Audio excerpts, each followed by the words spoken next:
clip there from the latest episode of Blue Planet 2. Well, with me in the studio is Dhruv Barua, a campaigner and adventurer who cycled on the Thames, picking up plastic rubbish all along the way, and also Layla Sheldrick, a lecturer in design engineering at Imperial College here in London, whose research explores how we can be sustainable consumers and producers. Welcome to you both. Dhruv, just tell us about the bike first. Did you build it yourself? I built a bike using bamboo, yeah. I built the bike using bamboo, but the floats I got it from Italy and I put it together to cycle on the water. So off-road cycling. So why cycle on the Thames when you go on the towpath when you can cycle on the Thames, on the river?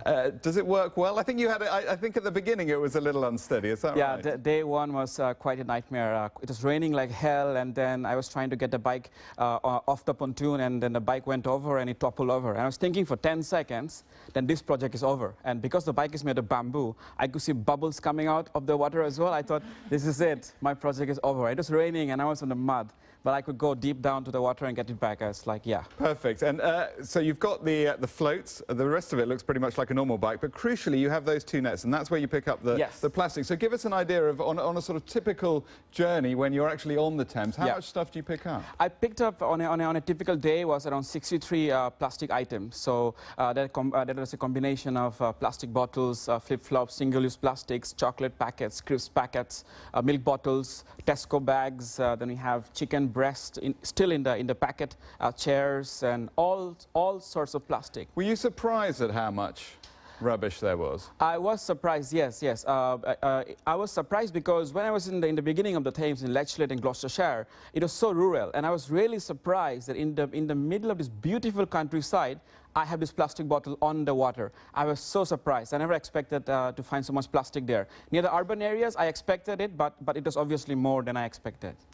Just tell us why you're doing this and why, in fact, you yourself got involved in this. Because, I mean, you come from the corporate world, don't you? Yes, I come from the corporate world, yeah. But I like to push myself out of my comfort zone once in a while, do some adventure for a reason, you know. In London, you don't see stars, you know. You just stop smelling fresh air. So I thought, I'd like to do an adventure with a purpose. And I'm a sailor myself, so I've seen a lot of plastic while sailing in the oceans. And I thought, coming back to London, I did some plastic collection on the River Thames. So much of plastic bottles we collected. I thought, okay, let's cycle on the river, let's find out for myself, and then to share with other people, raise more awareness about the plastic on the whole River Thames, and as well as influence people to be smart about plastic.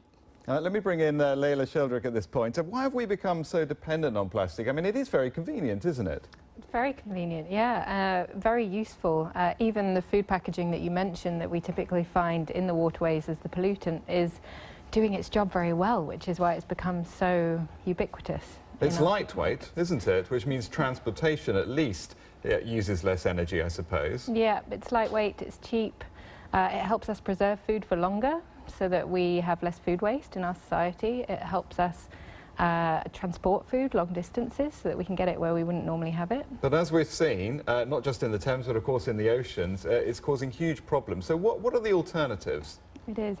So researchers right now are exploring things like alternative materials, for example, to have maybe ones derived from biomaterials, bioplastics that might degrade once they hit the ocean. Which some people may have already seen. I mean, are they viable commercially, do you think?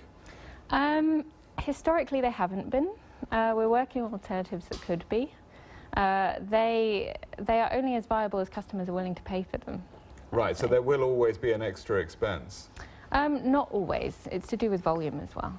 But in theory, something similar to a plastic bottle that degrades in a way that will not harm health, and it's not just the animals, of course, because it eventually feeds through, I guess, to the human food chain, doesn't it? But that is possible. Yeah, feasible.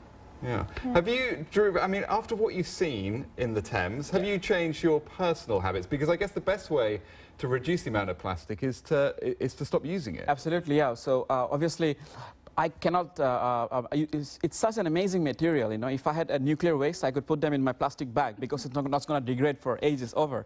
But now I have to think about myself and the younger generation. But obviously after the project, I've tried to not reduce everything, but I'm trying to cut down on the plastic. For example, the plastic bottle, no way I'm going to have any plastic bottle, for example. I'm looking to buy stuff, fresh fruits and products in the local markets than in the supermarket. So I'm trying to change myself, yeah. And what about you, Layla? I mean, is that the same with you? I mean, is it about sort of cutting it off at source, as it were? Yes, yeah. If we want to see less plastic waste in the world, then obviously we as consumers need to take responsibility to look after it better. But we often put, I mean, this morning I put all my recycling out. I felt good about that. But is that not really the answer? It's part of the answer. Only about 15% of what we produce actually goes to recycling. And of that, again, a small percentage, only about 5% ends up getting recycled in total. So it's also about people making sure that they do put stuff away. Layla, Dhruv, and your bike, if we can call it that. Thank you very much for joining us. Thank you very much. That's it for this hour. I'll be back at the top of the hour with more news. Bye-bye for the moment. Bye-bye.